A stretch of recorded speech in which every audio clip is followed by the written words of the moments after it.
கொடி கொடி லைட்டா கொடி கொடி இல்லாம கொடியாக்கிட்டு வாப்பா.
உடல் தியாகம், உயிர் தியாகம் இவற்றையெல்லாம் செய்து நமக்கு இந்த சுதந்திரத்தை பெற்றுத் தந்திருக்கிறார்கள்.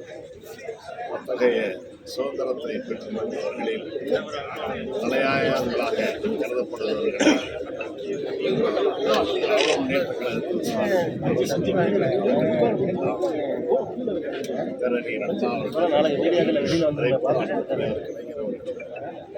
இன்றைக்கு அவர்கள் வழியில் இந்த அரசை வழிநடத்துகின்ற மாண்புமிகு முதலமைச்சர் தளபதி அவர்களும் சுதந்திர போராட்டத்தில் தங்களை ஈடுபடுத்திக் கொண்ட தியாகிகளுக்கு அவர்களுடைய பெருமைகளை வெளிக்கொணர்கின்ற வகையில் வாழ்ந்த காலத்தில் இருப்பவர்கள் மட்டுமல்ல, எதிர்காலத்தில் இருக்கக்கூடிய சந்ததியினரும் அவர்களுடைய வீர தீர தியாகத்தை உணர வேண்டும் என்ற அடிப்படையில் அவர்களை கௌரவிப்பது சுதந்திரத்திற்காக பாடுபட்டவர்கள் மட்டுமல்ல, மொழிக்காக, நம்முடைய கலாச்சாரம், பண்பாடு இவற்றுக்காக பாடுபட்ட சான்றோர்களையும் கௌரவப்படுத்துவதை நம்முடைய முதலமைச்சர் அவர்கள் செய்து வந்திருக்கிறார்கள்.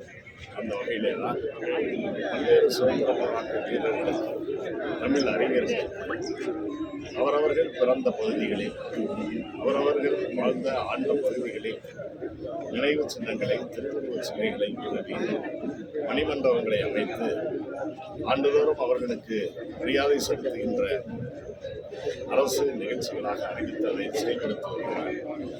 இந்த வகையிலே தான் இன்றைக்கு மாமன்னர் மருது சகோதரர்கள் கடந்த 224ஆம் ஆண்டு குருபூஜை தினத்தை இன்றைக்கு தமிழக அரசு மாண்புமிகு முதலமைச்சர் தளபதி அவர்களுடைய தலைமையில் தமிழக அரசு சிறப்பாக கொண்டாடினார்கள். இந்த வகையிலே தான் இன்றைக்கு அவர்கள் மயக்கப்பட்ட தூக்கிலிடப்பட்ட இடமான திருப்பத்தூரில் மாண்புமிகு அமைச்சர் பெருமக்கள் அனைவரும் கலந்து கொள்ள வேண்டும் என்று முதலமைச்சர் அவர்கள் அறிவித்தார். அந்த வகையில் இன்று மாண்புமிகு அமைச்சர் பெருமக்கள் அண்ணன் ஐ. பெரியசாமி அவர்கள், அதைப் போல நம்முடைய மாண்புமிகு R.S. ராஜகண்ணப்பன் அவர்கள், நம்முடைய PTR பழனிவேல் தியாகராஜன் அவர்கள், மாண்புமிகு மெய்யநாதன் அவர்கள், மாண்புமிகு அமைச்சர் PRB ராஜா உள்ளிட்ட அதேபோல சட்டமன்ற நாடாளுமன்ற உறுப்பினர்கள் எல்லோரும் கலந்து கொண்டு முதலமைச்சர் அவர்கள் சார்பிலும் தமிழக அரசின் சார்பிலும் இங்கே அஞ்சலி செலுத்தியிருக்கிறோம். அந்த வகையில் நாங்கள் மட்டுமல்லாது இயக்கத்தினுடைய நிர்வாகிகள், பல்வேறு சமுதாய அமைப்புகள் இன்று இந்த புகழஞ்சலி செலுத்துகின்ற நிகழ்ச்சிகளை ஈடுபட்டிருக்கிறார்கள். இந்த நினைவு மண்டபத்திற்கு மிகப்பெரிய நீண்ட நெடிய வரலாறு உண்டு என்றால் மிகையாக.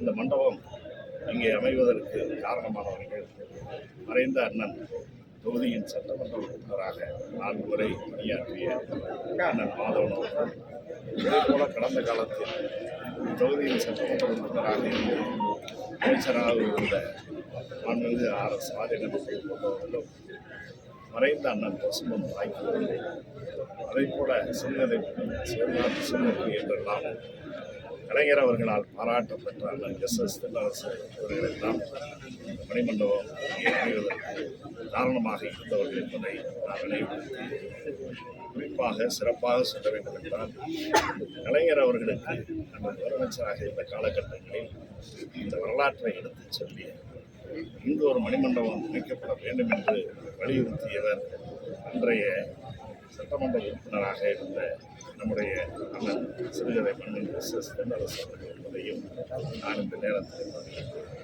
அப்படிப்பட்ட வரலாற்று சிறப்பு தொடர்ந்து நானும் 4வது முறையாக இப்போது சட்டமன்ற உறுப்பினராக வந்திருக்கிறேன் என்பது எனக்கு கிடைத்திருக்கிற பெருமையாக கருதுகிறேன். மாமன்னர்கள் மருதுவர் வாய்த்த இந்த மண்ணின் சட்டமன்ற உறுப்பினர் என்பது எனக்கு கிடைத்திருக்கிற பெருமை. அத்தகைய பெருமையை எனக்கு தந்திருக்கின்ற மாண்புமிகு நிறைந்த முத்தமிழறிஞர் கிடைக்கிறார்கள். அதைப் போல நம்முடைய அன்பு தலைவர் நாட்டு முதலமைச்சர் தளபதி அவர்களுக்கு என்னுடைய நன்றியை தெரிவிப்பதோடு, சுதந்திர போராட்டத்திற்காக நமக்கெல்லாம் இன்றைக்கு நாம் சுதந்திர காற்றை சுவாசிக்கிறோம் என்றால் அந்த காற்றை வாங்கி தந்த தங்களுடைய உயிர்களை, மூச்சுக்களை நமக்காக தியாகம் செய்து சென்றிருந்த வீர மருதுவர்களை அவர்களுடைய புகழஞ்சலி இந்த நேரத்தில் அனைவர் சார்பிலும் தெரிவித்து, அவர்கள் பெற்றுத் தந்த அந்த சுதந்திரத்தை ஒற்றுமையாக பேண பாதுகாப்பு காப்பது அவர்களுக்கு நாம் செய்கின்ற நன்றிக்காக. சங்கரவதி கோட்டை உத்தரவில் பணிகள் சிறப்பாக நடைபெற்றது. அதுவும் ஒரு வரலாற்று சிறப்புக்கு இந்த பாட புத்தகங்களில் மருது சகோதரர்களுடைய மருதுபாண்டியில் இது மறைக்கப்படுது அப்படிங்கிற ஒரு குற்றச்சாட்டு இருக்குது சார். அதாவது ஆளுநர் கூட சொல்லியிருந்தார், முழுமையான வரலாறுகளை. ஆளுநருக்கு என்னங்க வரலாறு தெரியும்? தமிழ்நாட்டு வரலாறு தெரியாதவர்கள்லாம் ஏன்னா சார் வடகிழக்கு பருவமழை தீவிரமடைந்துக்கிட்டு இருக்கு. இந்த காலத்தில் போதுமான அரசு கொள்முதல் நிலையங்களில் பணியாளர்கள் இல்லைன்னு சொல்கிறாங்க.